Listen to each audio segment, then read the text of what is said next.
comprendre cette paracha de Noach et comprendre surtout le fait que Noach soit sauvé, et puis le début de la paracha qui paraît assez confuse, parce que Rashi donne deux versions diamétralement opposées, et on sait bien que la Torah n'est pas un livre d'histoire, et si le bon Dieu a trouvé nécessaire de nous raconter les choses comme elles ont été racontées, c'est qu'elles doivent nous apprendre comment vivre aujourd'hui, pas seulement comment nos ancêtres ont vécu, mais le sens que ce qui nous est révélé doit porter, doit nous aider à nous orienter à notre tour. Alors la paracha de Noach, évidemment, on pourrait épiloguer sur la paracha de la semaine dernière, mais vous allez comprendre que de toute façon, on va faire des allers-retours avec ce que nous avions appris la semaine dernière. On est vraiment sur la base, sur les socles sur lesquels le monde peut s'ériger, pour autant que ces socles soient solides et puissent demeurer pérennes ou permettre en tous les cas à ces édifications de demeurer pérennes. Alors, la paracha de Noach, c'est le chapitre 6, verset 9. On nous dit, les Toldot Noach, voici les descendants de Noach, voici les engendrements, voici l'histoire de Noach. Toldot peut avoir comme sens engendrement ou bien histoire. Quand c'est marqué les Toldot Yaakov, et qu'on parle de Yosef comme si les engendrements de Yaakov ne se réduisent qu'à Yosef. Non, il faut traduire ici que l'histoire de Yaakov, eh bien, cette histoire s'identifie ou que Yaakov se reconnaît en son fils Yosef étant le prolongement de son projet à lui, de son projet divin. Et raison pour laquelle le mot Toldot est en soi parfois difficile à traduire. Et le verset nous dit Noach ish tzadik, que Noach était un homme juste, tamim haya bedorotav, qu'il était parfait, intègre, tamim, entier, pour ses générations, ou dans ses SES, dans les générations de Noé. Et et Elokim italer Noach, et Noach allait, marcher. Hitaler, c'est la forme pronominale. Cela veut dire c'est le verbe s'aller, S apostrophe aller. Il allait pour lui-même, et Elokim avec le bon Dieu, autrement dit, il marche avec Dieu. Alors, certains diront, vu que nous mentionnions juste avant, à la fin de Bereshit, Batimale Haaretz Hamas, que Hamas n'a rien à voir avec la politique actuelle, mais que le Hamas signifie, dans le texte de la Torah, le Gezel, le vol. Est-ce que Dieu va détruire pour le vol? Évidemment, il n'y a pas que le vol, il y a ces péchés capitaux que sont l'Avodah Zara, l'idolâtrie, Gilou Yarayot, les déviances sexuelles. Les déviances sexuelles et idolâtrie, c'est porter atteinte au nom divin, à Akadosh Baruch Hu. Lorsque le Gezel se met en place de manière institutionnelle, c'est que les êtres humains ne sont plus capables de se respecter les uns les autres.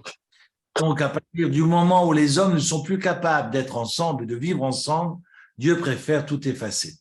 Alors, je passe évidemment les détails, ce que nous apporte le Midrash et la Kabbale sur la manière dont les êtres humains se dépravent. On est sur un mélangisme dans le mauvais sens du terme, où tout le monde s'accouple avec tout le monde, que ce soit entre êtres humains, même entre êtres humains et animaux, et même au niveau de la végétation, tout est mélangé, parce qu'au départ, au deuxième chapitre, lorsque Dieu va inviter l'homme à se multiplier, à se fructifier à la surface de la terre, il dira Urdu bidgatayam, et Redu Redia veut dire aussi dominer, et Dieu invite l'homme à dominer la terre, d'être cholette, finalement, et cette domination va très loin parce que l'être humain pense pouvoir être la toute-puissance et de régner en tant que toute-puissance sur la surface terrestre, et donc va dans ce qu'on appelle le génétique, va agir également sur les fondamentaux de la création qui n'appartiennent pas à l'homme, mais qui appartiennent à Dieu, raison pour laquelle il va y avoir, j'allais dire, ce mélangisme, ces déviances, ces gilouilles arayot, comme on dit en hébreu. Les êtres humains se promènent nus dehors, tout le monde va avec tout le monde, et une telle dépravation qu'on n'est plus face à des êtres humains, on est face à des animaux. Mais Dieu ne détruit pas à cause de ça, Dieu détruit parce que finalement, ce qui vous appartient m'appartient, et qu'à partir du moment où ce qui est à toi est à moi et ce qui est à moi est à moi, où tout le monde se partage tout et n'importe comment, alors on est dans l'horreur absolue. On se vole pas seulement les biens, on se vole tous les biens au sens large du terme. Je prends ta femme parce que la question de possession, de propriété privée, finalement n'existe plus, tout éclate dans tous les sens. Vatimale Aretz Hamas, et d'ailleurs, sur ce Hamas, Noé n'est pas épargné.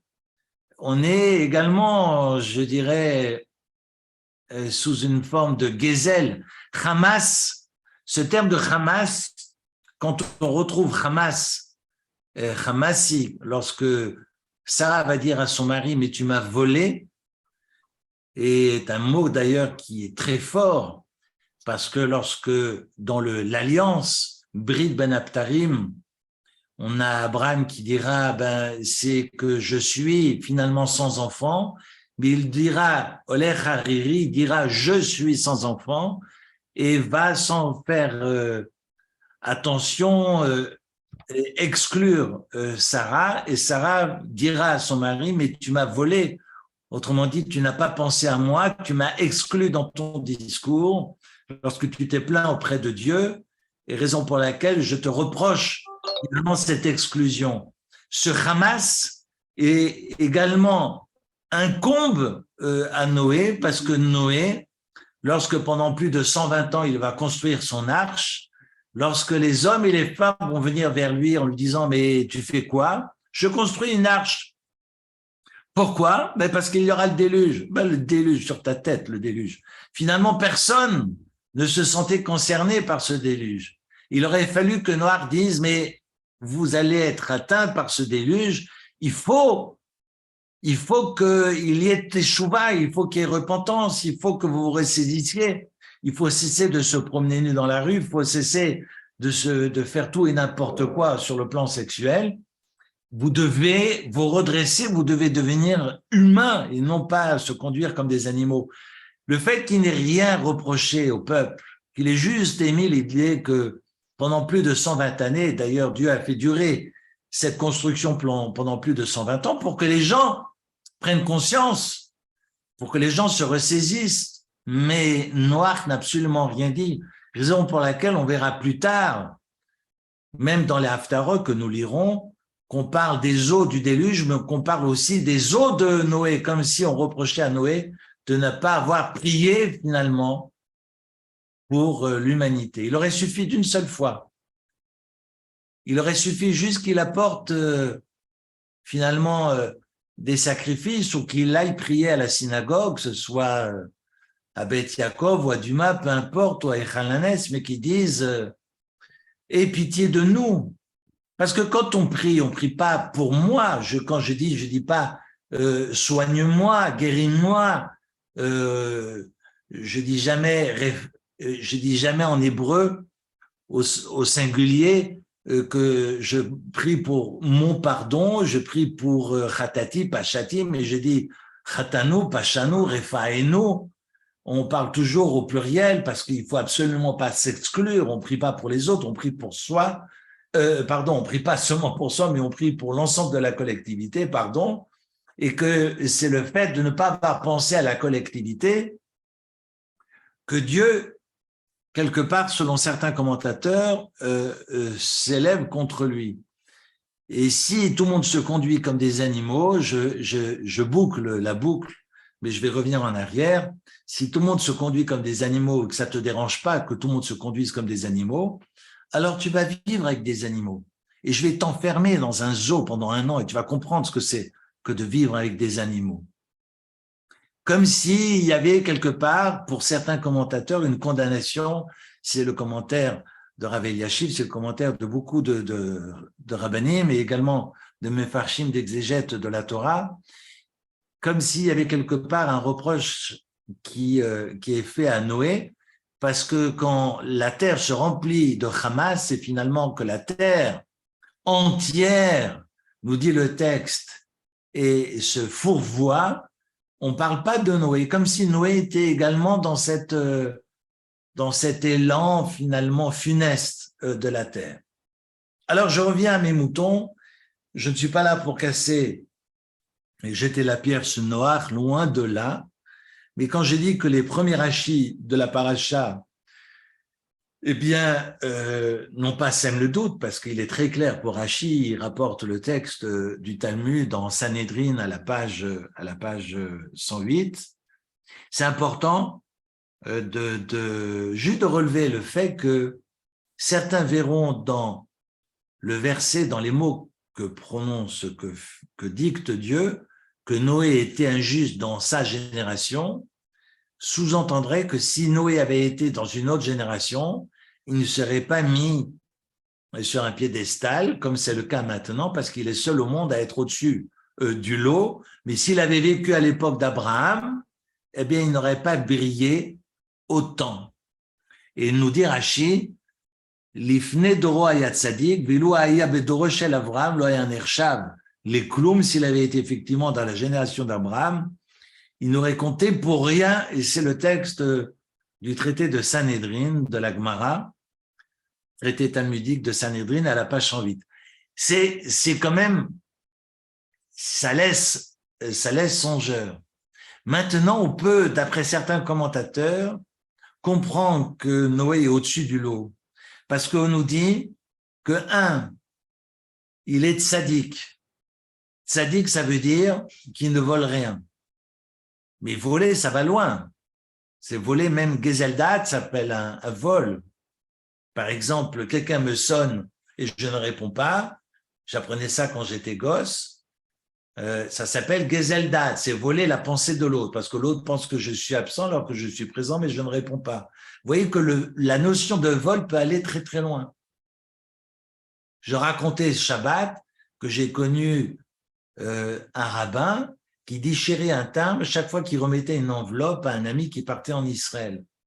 Et que cette enveloppe partait par avion, et donc il se sentait coupable vis-à-vis de l'État, et donc il prenait un timbre et il le déchirait pour ne pas être en porte-à-faux par rapport à la poste, c'est le travail de la poste de prendre ces enveloppes et de procéder à l'expédition. Vous dire que le gezel, ça peut aller loin. Je pense à un texte du Chafetz Chaim où il voit un élève prendre une feuille de papier sur une table pour noter le cours. Il lui dit, mais elle est à qui cette feuille? Elle traînait sur la table. Il lui dit, tu vas la remettre là où tu l'as trouvée, même si elle volait sur la table et que tu pensais qu'elle n'était à personne, parce qu'au moment où tu l'as pris, il y a Saint-Pétersbourg qui est en train de trembler, comme si la ville allait finalement exploser du fait que tu aies pris une feuille qui ne t'appartenait pas. Ah, mais elle n'est à personne, tu ne sais pas.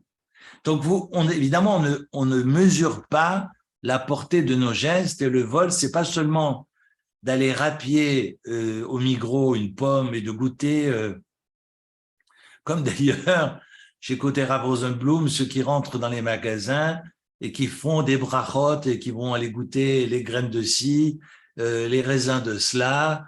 Hein, on veut goûter, voir si par hasard ce qu'on va acheter est bon. Au final, vous avez 15 000 personnes qui vont goûter le raisin, il n'y aura plus de raisin à vendre après. Hein. Donc, il faut faire attention. D'abord, il faut demander au vendeur, est-ce que je peux goûter? Mais on ne se sert pas pour voir si le raisin est bon. On l'achète et après on goûte. C'est important, on ne se rend pas compte que dans nos automatismes, eh bien, on peut être quelque part coupable. Alors, tzaddik, je reviens à mes moutons. Le verset nous dit qu'il est tzaddik, qu'il ne vole pas. On nous dit que Tamim Haya Bedorotav, il est entier, il est parfait, il est intègre. Ça veut dire que sur le plan sexuel, c'est quelqu'un de propre. Et puis, on nous dit qu'il marche avec Dieu, ça veut dire qu'il n'est pas idolâtre. On sait bien que l'idolâtrie, c'est quoi l'idolâtrie? C'est prendre une poupée, d'acheter une statue, de se prosterner devant. Eh bien, moi, je dirais que nier Dieu, finalement, ce serait, j'ai envie de dire, diriger la science, diriger le savoir, diriger la technique, diriger l'argent, diriger la croissance, diriger le confort, diriger la politique, diriger l'industrie, diriger le pouvoir au rang des dieux, et qui seraient considérés évidemment comme suffisants pour le bonheur des êtres humains. C'est ça l'idolâtrie. Et donc, Noach n'est pas idolâtre. Italech imelokim. Il met au-dessus finalement des hommes, Akadosh Baruch Hu. La toute-puissance, c'est le bon Dieu. Quel est l'homme? Donc, c'est important qu'avant de juger, il faut comprendre le texte, et le texte nous dit très clairement que par rapport à ces trois domaines, eh bien, il est au-dessus du lot et il est capable d'être intègre et d'être droit. On parle aussi du crime. Vous savez que le crime, c'est pas seulement de verser le sang à l'extérieur, c'est aussi de verser le sang à l'intérieur. Lorsque je vexe quelqu'un en public et qu'il devient blanc, eh bien, ça s'appelle un crime dans la Torah. Parce que le sang se verse, mais à l'intérieur et non pas à l'extérieur. Et finalement, je n'ai plus de sang dans mon visage, je deviens blanc. Et ça s'appelle shfichut damim, ça s'appelle assassiner. Donc, on est atteint de Metzora, on est atteint de lèpre pour cela.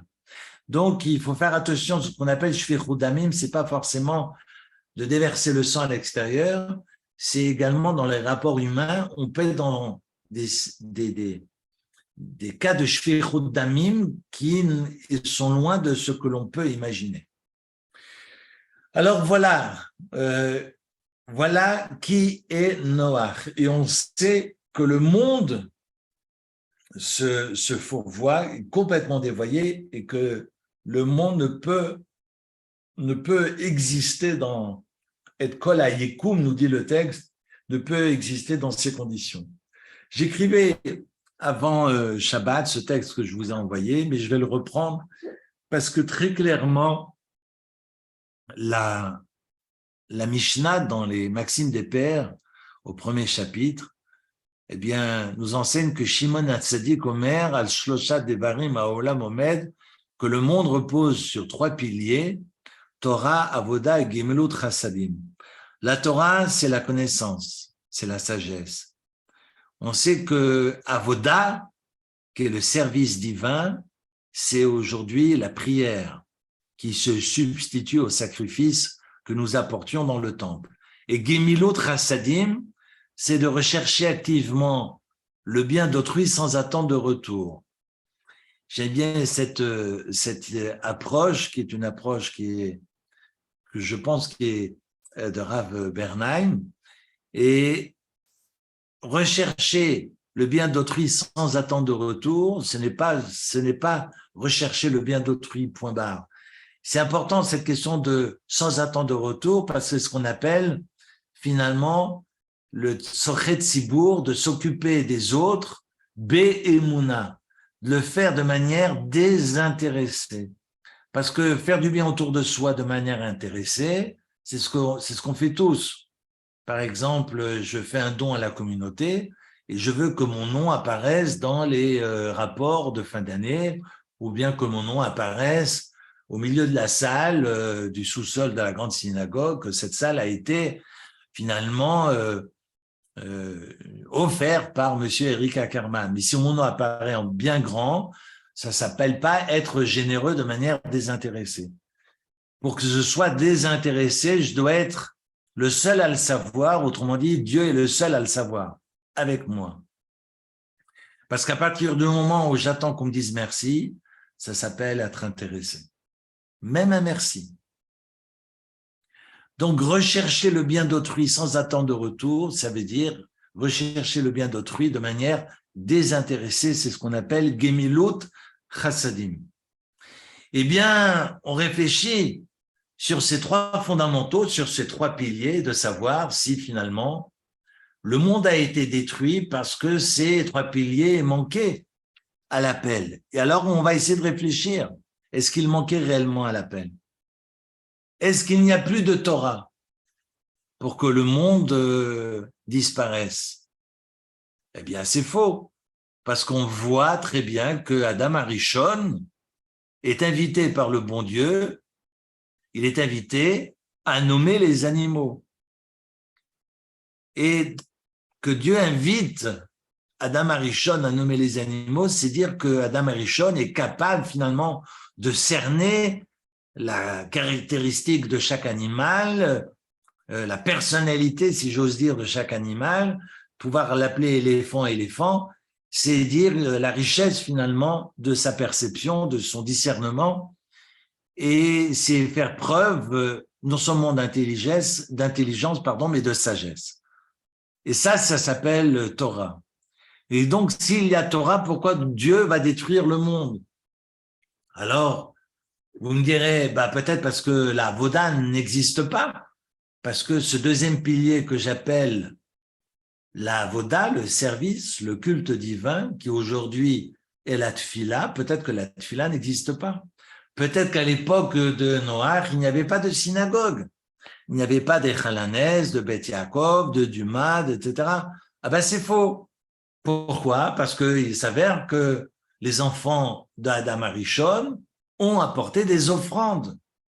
Vous savez que Caïn parlait au bon Dieu. On m'a posé la question ce Shabbat, mais alors pourquoi le premier juif, c'est pas Caïn? Pourquoi le premier juif, ce n'est pas Ével? Pourquoi c'est Abraham? Parce que tout le monde parle déjà avec le bon Dieu, bien avant Abraham. Alors il faut comprendre qu'Abraham est Havamon Goyim et qu'il est capable d'embrasser la foule, non pas prosélyte pour être prosélyte, mais qu'il partage, qu'il témoigne du monothéisme autour de lui, ce que n'ont pas fait ses prédécesseurs. Maintenant, je reviens à Caïn. Caïn lève les yeux au ciel, il apporte une offrande, apporte ses légumes, ses fruits des champs. Et Evel vient l'imiter. D'ailleurs, Evel ne sait pas prendre d'initiative, il ne fait qu'imiter son frère, parce que chaque fois c'est marqué, lui aussi. Ça veut dire quoi, lui aussi? Tu n'es pas capable, toi aussi, de faire le premier pas? On est tous des lui aussi, d'ailleurs. Je ne sais pas si vous avez une fois pensé à ça. On est tous des moi aussi. Mais on n'est jamais les locomotives dans la vie sociale et communautaire. On n'est jamais les premiers à montrer le chemin et à vouloir changer les choses, mais on est des suiveurs. Moi, je suis un suiveur. On est tous des suiveurs. Je ne sais pas si vous avez déjà fait l'exercice. Je fais juste en aparté. Ça reste entre nous, mais vous rentrez dans un magasin, vous êtes avec votre caddie. Est-ce que vous allez forcément chercher une allée où il n'y a personne, ou bien vous mettez derrière une queue en pensant que c'est là qu'il faut aller parce que c'est là où bien vous pourrez payer vos produits. Est-ce qu'on réfléchit, est-ce qu'on a réellement conscience finalement de nos actes au quotidien? Où je rentre dans un parking et puis je vois plein de voitures tourner à gauche, alors je tourne à gauche avec tout le monde en pensant que finalement c'est dans ce chemin-là et pas autrement que je trouverai ma place. Et figurez-vous que le premier qui est devant, il ne sait pas où il va, mais on est tous en train de le suivre comme des animaux. Mais bref, tout ça pour vous dire que ce moi aussi, je ne suis pas en train de jeter la pierre sur Abel, sur Ével, mais celui qui prend des initiatives, c'est Caïn. Et pourtant, c'est un assassin, mais c'est lui qui prend les initiatives dans l'histoire. Relisez le chapitre 4. En tous les cas, on a Caïn et Ével qui sont capables de prier et qui sont capables de lever les yeux au ciel. Donc la avoda, le service divin, existe. Alors si le service, si la prière, si la capacité de lever les yeux au ciel est bien là et bien présent à l'endroit de Caïn et Ével, autrement dit, sur ces trois piliers, le premier est là, bel et bien là. Le second, qui est la prière, qui est notre capacité à lever les yeux au ciel, existe à travers Caïn et Ével. and so on, je passe maintenant sur la fin de Bereshit, alors il est où le manquement? Eh bien, c'est le troisième pilier, ce qu'on appelle Gimilot Chassadim. Notre capacité à vivre ensemble, notre capacité à faire cohésion, à être solidaire, à nous soucier de celles et ceux qui nous entourent.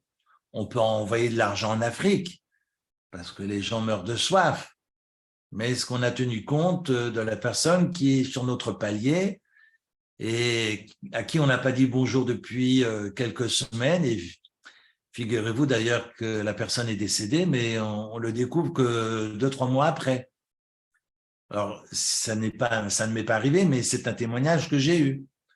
Donc, en fait, on ne sait pas qui vit autour, qui sont celles et ceux qui vivent autour de nous, et est-ce qu'on est réellement attentif, finalement, aux besoins de nos voisins, de celles et ceux qui nous sont proches, et évidemment, il faut aller plus loin. Je ne sais pas si vous avez déjà eu l'expérience d'aller travailler, par exemple, au Carré, à Genève, d'aller travailler dans des lieux où on donne à manger à celles et ceux qui ont faim. Eh bien, ça existe. Il y a beaucoup de misère à Genève aussi.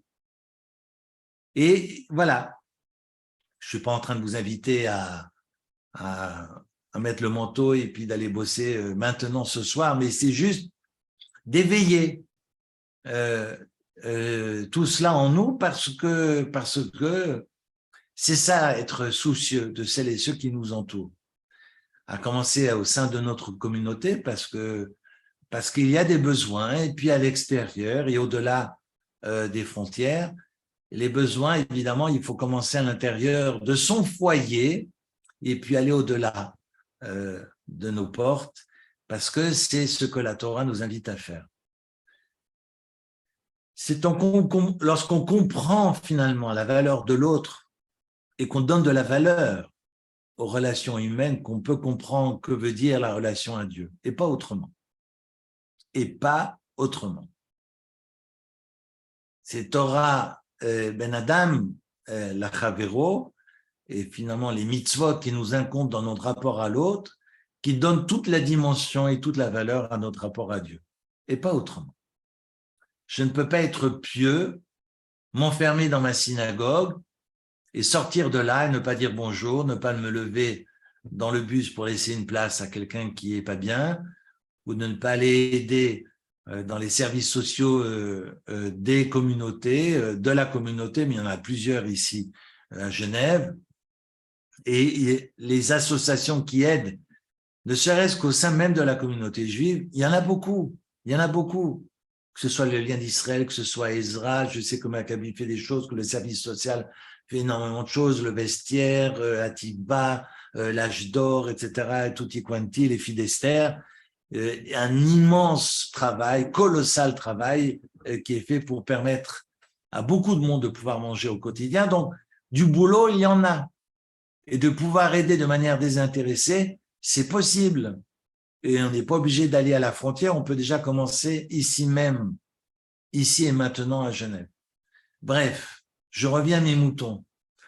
Voilà que le monde est détruit parce que justement, Gumelo Trassadin n'existe plus. C'est ce qu'on peut déduire finalement de la Mishnah à travers la lecture. C'est une lecture que je fais du Midrash.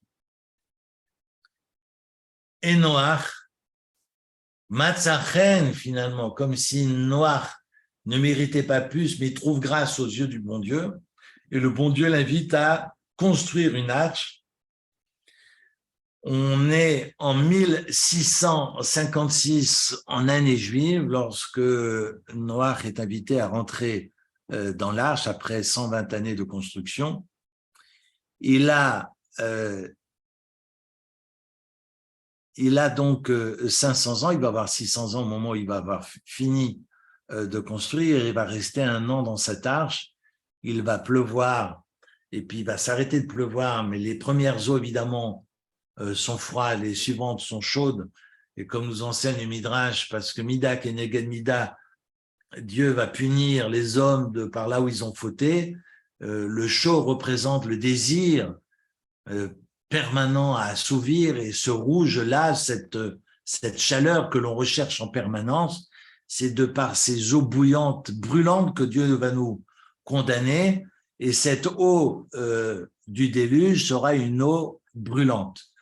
C'est ce que nous enseigne le Midrash, et on va avoir Noé qui va inviter les animaux à rentrer dans cette arche. Quelqu'un m'a dit il n'y a pas longtemps, quand on voit les êtres humains autour de nous, ben, je peux comprendre que Noé n'ait sauvé que les animaux. Mais bref, en tous les cas, il y a plusieurs lectures. Je ne détiens aucune vérité. J'ai lu quelques commentaires, pas grand-chose. Le peu que j'ai appris, je vous le partage. Mais il ne faut pas penser que c'est la lecture par rapport au déluge. Il y en a de nombreuses.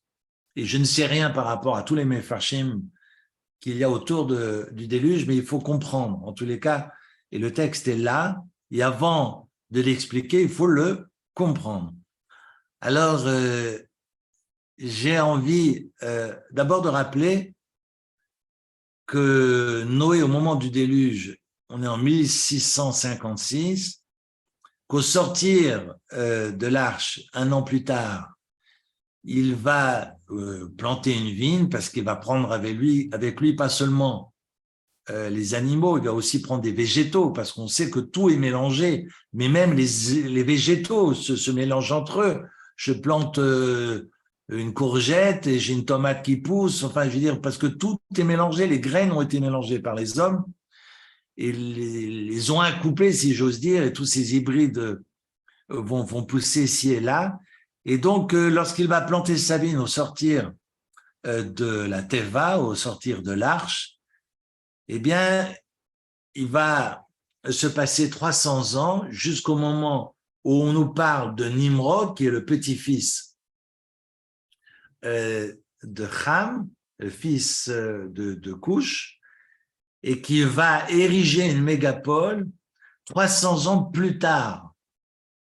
Donc, Noé est à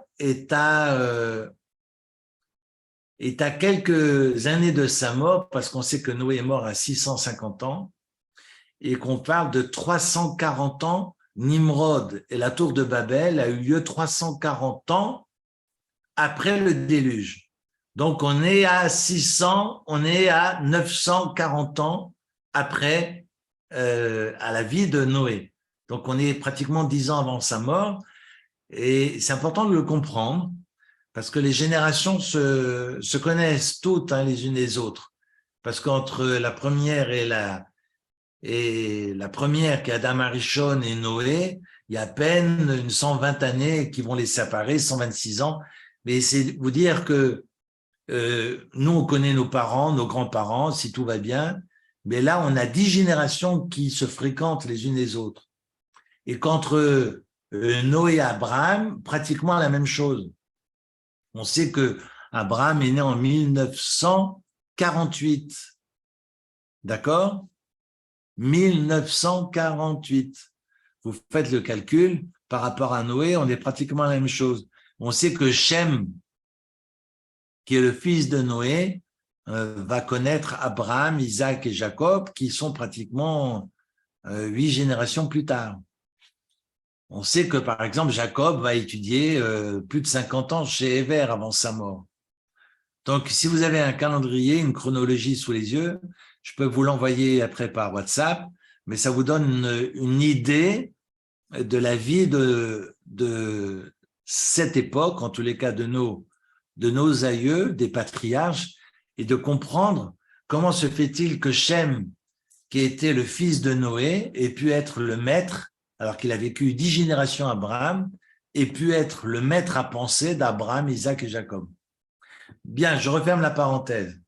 Mais on a un Nimrod qui, 340 ans plus tard, va penser que le ciel nous tombe sur la tête tous les 1656 ans.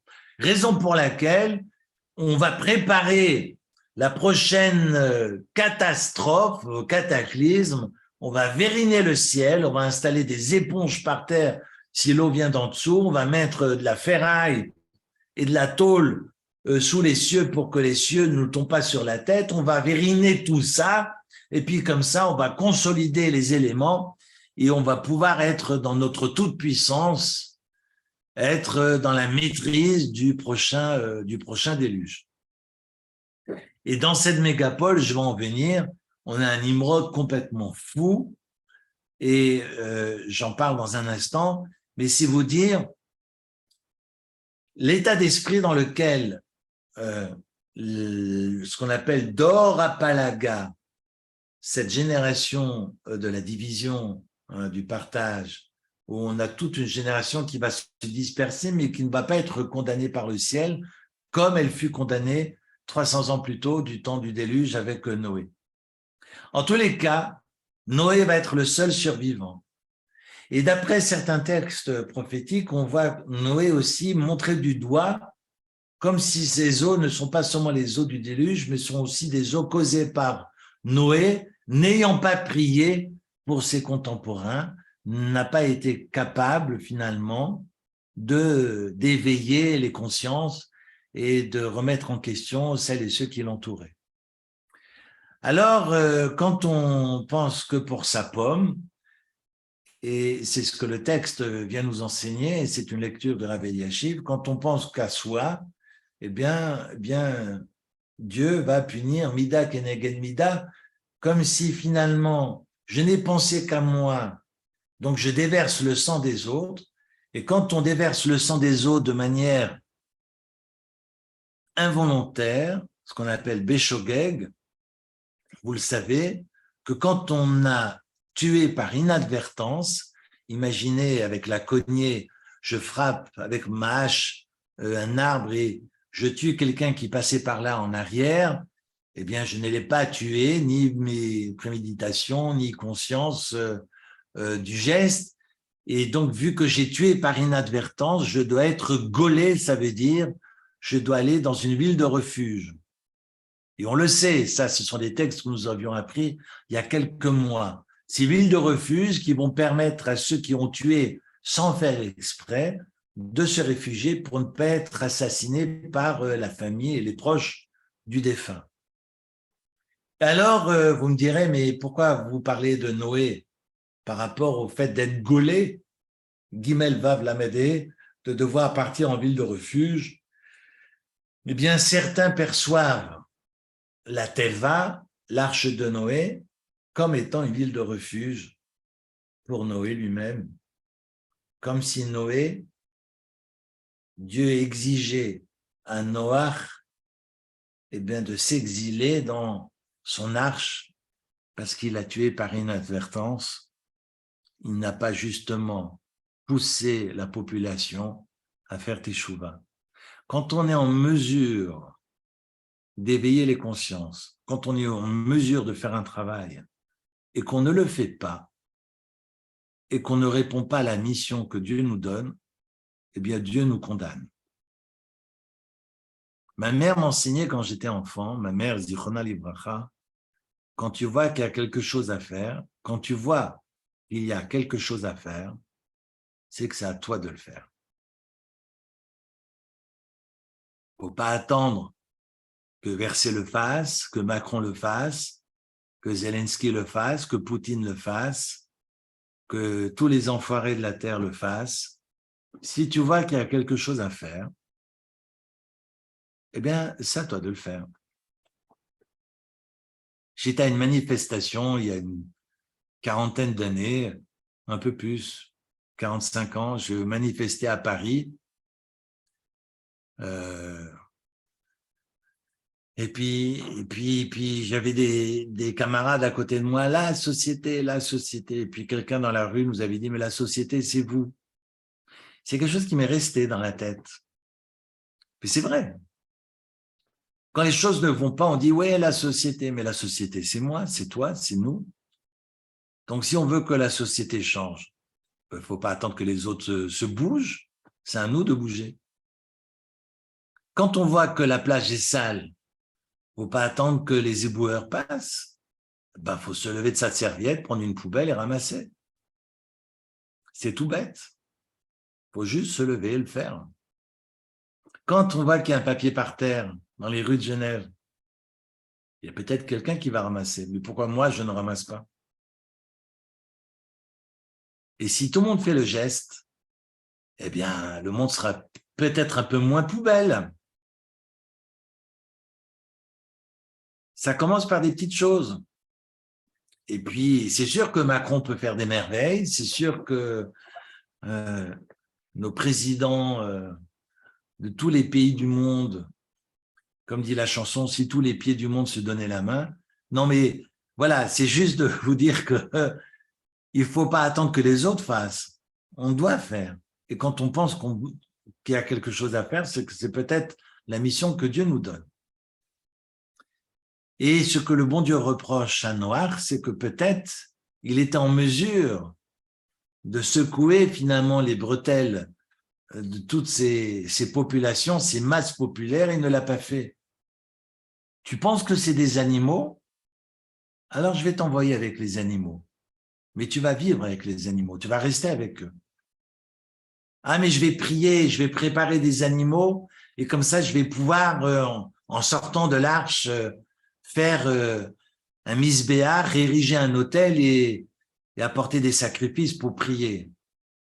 Le bon Dieu dit non. Il y avait un moment pour la prière, mais ce moment pour la prière, c'était avant la catastrophe. Maintenant, la catastrophe, elle est là. C'est plus le moment de prier. Et le bon Dieu va dire au lion, donne un coup à Noach. Et c'est ce qu'il va faire. Rachid nous dit que le lion l'a mordu au pied. Et voilà que Noé n'est plus capable de marcher, il saigne de partout. Et quand un Cohen, quand un prêtre a un défaut, a un moum, il peut plus servir. Le bon Dieu est en train de lui dire, maintenant tu peux plus apporter des sacrifices. Tu n'es plus en mesure physiquement, dans ta vitalité, dans ton apparence, tu n'es plus en mesure d'apporter des offrandes. Et ton travail, c'est de nourrir les animaux. Maintenant, évidemment, haro sur le baudet, je suis en train de jeter la pierre, maintenant dans un autre sens, dans une autre lecture, parce qu'on peut avoir différentes lectures du déluge. On va reprocher finalement à l'humanité de se fourvoyer totalement dans ses déviances, dans ses horreurs, dans ses orgies, et finalement dans son incapacité à être, à communier, à conjuguer ensemble, à se parler. Batima allé à Retz Ramas, on ne respecte plus l'autre et on n'est plus capable, on est capable d'étudier, on est capable d'aller prier dans les synagogues, mais on n'est plus capable de vivre ensemble. Alors le monde n'a plus de raison d'être. On pourrait même penser l'inverse, que si on était juste capable de vivre ensemble mais on n'est plus capable d'aller à la prière, eh bien le monde pourrait continuer à exister. C'est terrible ce que je suis en train de dire. Mais c'est pas moi qui le dis, ce sont les Mefarshim. Donc Gemilot Chassadim, finalement, la capacité à respecter l'autre dans sa différence, c'est la base. C'est ce qui permet à l'humanité d'exister et de rester. Ce kiyum, finalement, de demeurer pérenne, repose sur ce pilier qu'on appelle Gimlut Chassadim, sur cette humanité avec un H majuscule. Mais s'il n'y a plus d'humanité, comment on va réinjecter de l'humanité? S'il n'y a plus d'humanité, comment je vais réinjecter finalement ce rapport à l'autre, cette relation à autrui? Eh bien, le bon Dieu demande à Noé que pendant 1 an, mais 1 an, la nuit comme le jour, le Midrash nous dira que Noé va travailler la nuit comme le jour, ne va jamais dormir pendant plus d'1 année. Et qu'est-ce qu'il fait pendant 1 an? Il nourrit les animaux. Pendant 1 an, tu vas te soucier de la créature qui est en face de toi. Quand bien même ce sont des animaux, tu vas commencer par des animaux et tu vas réinjecter de l'humanité en donnant et en te souciant des créatures qui t'entourent. On sait que être dans le chesed, c'est de pouvoir donner à ceux qui sont dans le besoin mais qui n'osent pas demander. Pourquoi Eliezer, lorsqu'il cherche épouse pour son maître Isaac, et qu'il est avec ses chameaux, et qu'il voit cette pauvre jeune Rebecca s'atteler à la tâche et courir avec sa cruche pour les donner à boire, pourquoi les textes diront ça c'est le chesed par excellence? Parce qu'on sait que Rebecca incarne la bonté.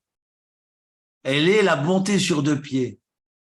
En quoi? D'aller nourrir des chameaux, d'aller donner à boire à des chameaux, s'appelle être dans le chesed. Finalement, s'appelle incarner le chesed par excellence. Ben, c'est très simple à comprendre. Parce que donner à manger ou donner à boire ou donner une pièce à quelqu'un qui tend la main dans la rue, c'est une chose. C'est faire preuve de générosité. Bravo. Tu as compris qu'il était dans le besoin et t'as donné une pièce. Kol hakavod. Mais le plus difficile, c'est pas de donner seulement à ceux qui sont dans le besoin et qui tendent la main. C'est aussi donner à ceux qui sont dans le besoin, mais qui ont trop honte de tendre la main. Parce il faut du courage pour tendre la main. Il faut beaucoup de courage. Puis il y a aussi ceux qui n'ont pas ce courage-là et qui ne veulent pas tendre la main. Et de pouvoir anticiper sur ces gens-là, eh ben, c'est faire preuve d'une immense générosité. Et le chameau, quand il a soif, il ne vient pas dire à Rebecca, tu peux me donner à boire. Et Eliezer va dire, est-ce que tu peux me donner à boire? Mais les chameaux ne diront rien. Et ça, c'est faire preuve de générosité. Les animaux sont là. Ils ne viendront pas dire à Noé, j'ai faim et j'ai soif. Et c'est comme ça qu'on recrée du chesed. Certains essaieront de commenter l'idée de l'eau dans le rapport finalement à la parole, parce que finalement, le monde repose sur le social, sur l'humain, le rapport à l'autre. Mais ce rapport à l'autre, c'est pas seulement se regarder en chien de faïence, c'est aussi se parler. C'est pour ça que je mets un bémol sur la question de la communication, parce qu'on me dit, oui, mais il faut communiquer. Non, non, communiquer, c'est pas se parler. On a des machines pour communiquer, on en a de plus en plus. Hein. Ça, c'est se communiquer. Hein. Connaissez la blague? Connaissez la blague de Gad Elmaleh, hein, où c'est le père qui répond à son fils, qui essaie d'atteindre son fils par téléphone, mais il n'arrive pas à l'avoir directement. Alors le père, il dit, il entend sur le répondeur, « Je ne suis pas là, vous pouvez me laisser un message. » Et le père qui dit, « Mais moi, je suis là. Enfin, pour le moment. »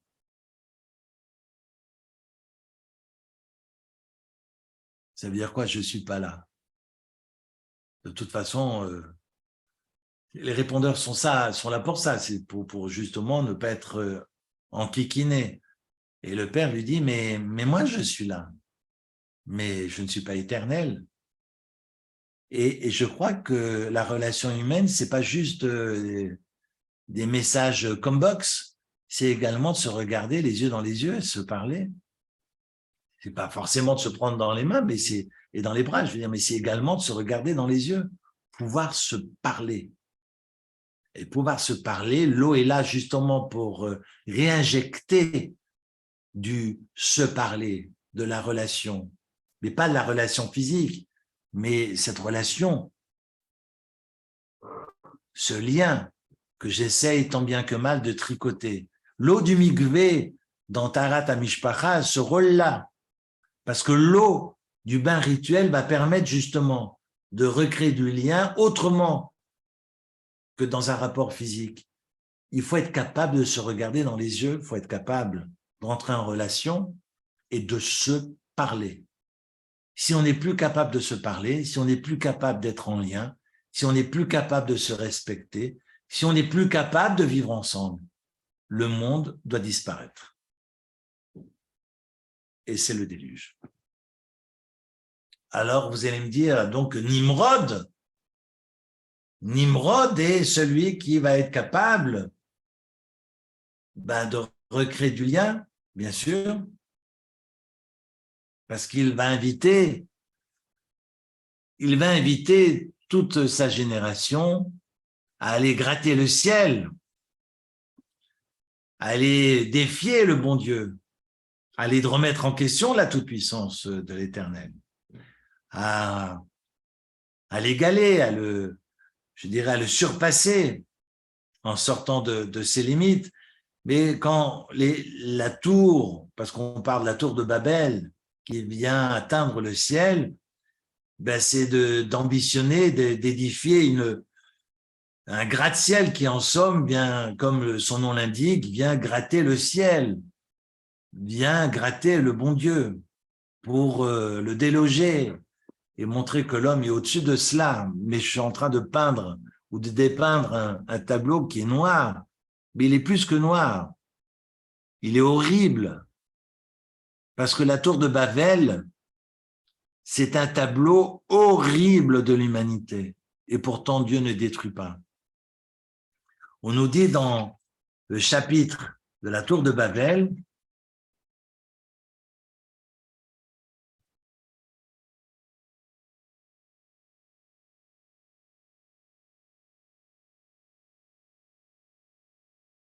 on est au chapitre 11, le début de chapitre 11, et toute la terre était d'une seule langue, Kol haaretz safar echat udvarim achadim, et des paroles uniques. C'est-à-dire qu'ils sont incapables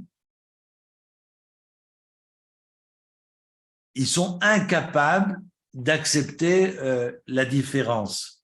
Rashi nous dit, Na'ale la rakia benase imo milchama, allons, montons vers les cieux, vers le firmament et faisons la guerre à Dieu. Et c'est ce que veut dire finalement Dvarim Achadim, c'est qu'ils sont capables de s'unir pour des desseins, pour des visées qui sont profondément obscures. Et les commentateurs nous racontent que ce fameux Ur Kasdim, Ur, qui est un mot d'ailleurs magnifique pour les mots croisés, la ville babylonienne en deux lettres, Ur, UR, mais que ce Ur veut dire un feu. C'est quoi ce feu-là? C'est que Nimrod, dans sa mégalomanie, eh bien, construit une ville à partir d'un feu, parce que les briques dont il a besoin pour ériger sa tour et ériger sa mégapole, eh bien, ce sont des briques qui sont fabriquées à partir, dans le feu, dans ce Ur Kasdim. Et c'est dans ce même feu que Nimrod jette tous les rebelles et tous celles et ceux qui s'opposent à lui. Je ne sais pas si vous réalisez ce que ça veut dire.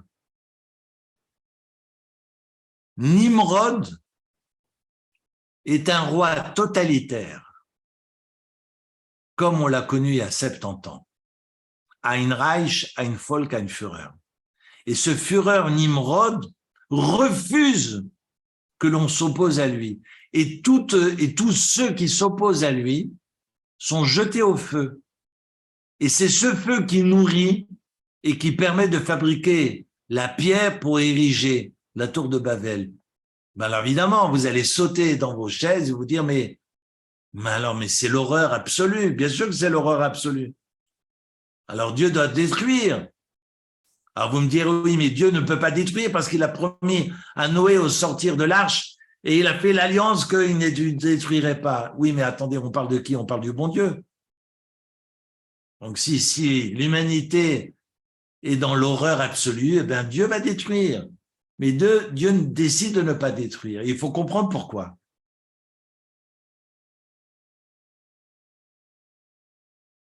Parce qu'on est dans l'horreur totalitaire, comme on le verra plus tard, chez Pharaon, comme on l'a connu il n'y a pas très longtemps, il y a 70 ans. Ces systèmes totalitaires, comme on le voit aujourd'hui, avec nos amis russes. Mais je suis ironique, mais c'est juste que vous compreniez que le système de Nimrod est un système effrayant. mais Dieu ne détruit pas pour une seule et unique raison, que le peuple est uni. Alors vous allez me dire, oui, mais il n'y a pas d'opposants, on les a jetés au feu. C'est vrai. C'est vrai. Mais les survivants sont ensemble dans des visées totalement horribles, funestes, mais ils sont ensemble. Et finalement, quand les hommes sont unis dans le mal, eh bien, ces unions forcent, si j'ose dire, même le respect du ciel. Ça laisse songeur. Ça laisse songeur parce que cela voudrait dire qu'il suffit d'être unis. Mais c'est peut-être tout l'exercice, peut-être le plus compliqué de nos communautés. C'est peut-être l'exercice le plus difficile que connaîtra demain l'État d'Israël. Et c'est peut-être l'exercice le plus difficile pour l'humanité entière. Comment est-ce qu'on est capable de vivre ensemble alors qu'on n'est pas d'accord? Comment est-ce qu'on est capable d'être ensemble et de se soutenir les uns les autres alors qu'on n'est pas d'accord? Mais on ne demande pas à l'humanité de se marier et de s'aimer, on demande à l'humanité de se respecter. Apprendre à se respecter. Et c'est ce que Abraham va faire. Abraham va témoigner ce qu'on appelle l'hébreu. L'hébreu, c'est celui qui est ovaire, ivri, qui passe sur l'autre rive, non pas pour s'écarter du monde en disant « le monde ne vaut rien, je suis au-dessus de lui », mais je marque ma différence pour apprendre au monde qui m'entoure que la différence, c'est le ciment, que la différence, finalement, c'est ce qui nous permet peut-être de vivre ensemble, et c'est là toute la richesse de l'humanité. Pas vivre ensemble malgré nos différences, mais vivre ensemble parce que nous sommes tous différents. C'est ça la richesse de l'humanité. Et le premier qui va nous l'apprendre, c'est Abraham. Donc, il faut prier, non pas prier pour soi, il faut prier pour l'humanité. Il faut prier pour sa communauté, il faut prier pour le monde entier. Il ne faut pas parler au singulier, il ne faut pas prier égoïstement, mais il faut prier pour la santé de tous, pour que tout le monde puisse être dans la joie, tout le monde puisse être dans la santé. Et c'est ça, se soucier des autres. Lorsque Dieu a dit à Moïse, je vais détruire ce peuple parce qu'il se conduit mal, Moïse dira, alors efface-moi. Si tu effaces le peuple, efface-moi. C'est ça, être soucié des autres. C'est de prier pour l'humanité, prier pour son peuple et prier pour tous les peuples. C'est ce que Moshe Rabbeinu va faire. D'ailleurs, des similitudes, parce qu'on parle du Teva, de l'arche de Noé, on parlera aussi du Teva, qui est la corbeille dans laquelle le nourrisson Moïse se trouve, à la dérive sur le Nil. Mais c'est exactement le même mot, curieusement. Alors, je ne vais pas rentrer maintenant dans les Midrashim et dans la Kabbale, parce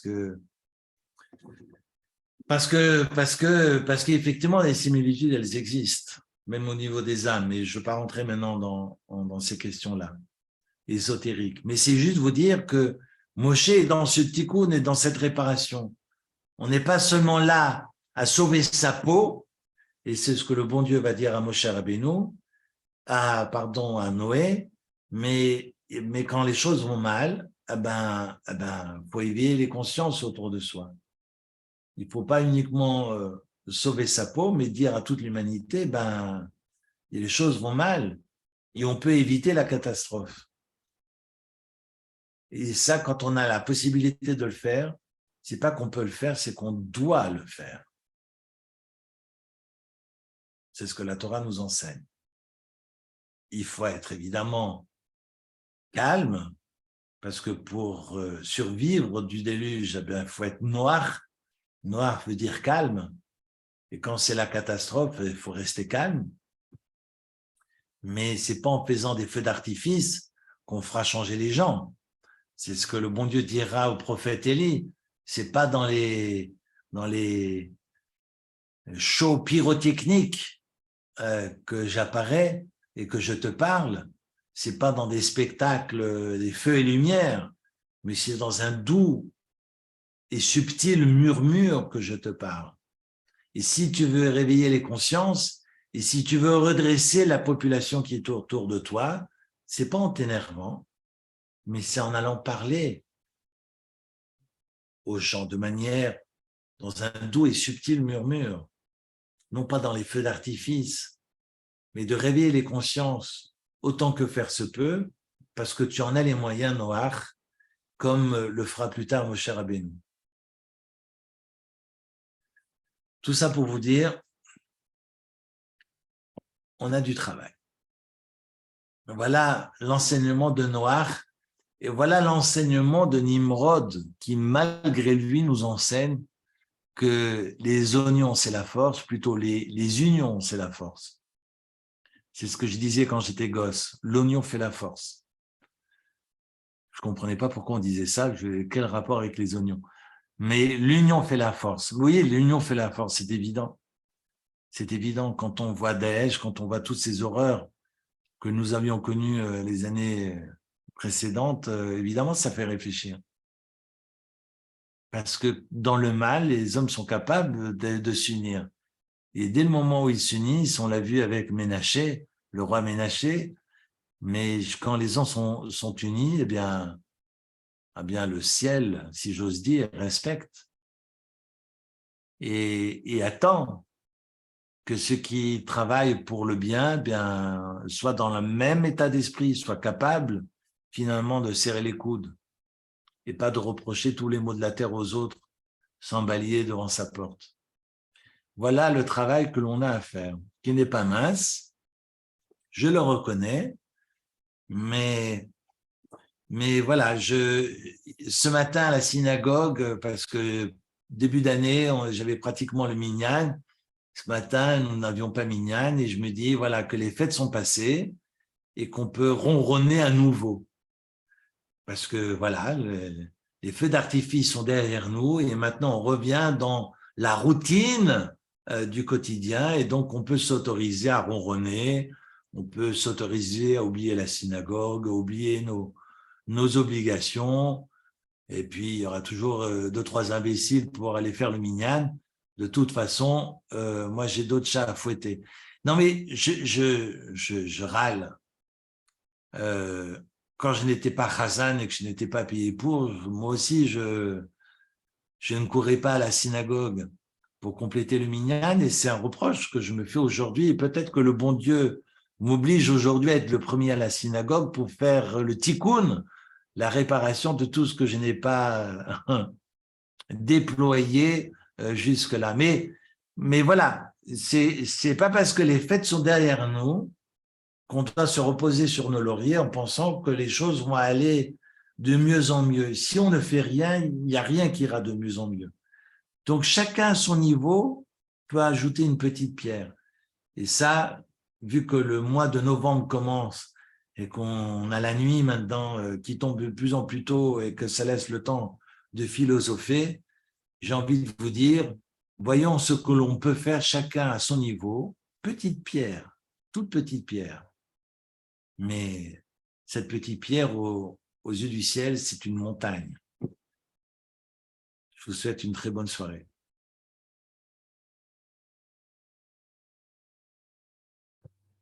Bonne soirée, Eric. Un grand merci. Merci. Merci beaucoup, Eric. Merci beaucoup. Merci et bonne soirée. Bonne soirée tout le monde. Bonne soirée. Beaucoup. Laila Tov. Mois de novembre. Laila Tov.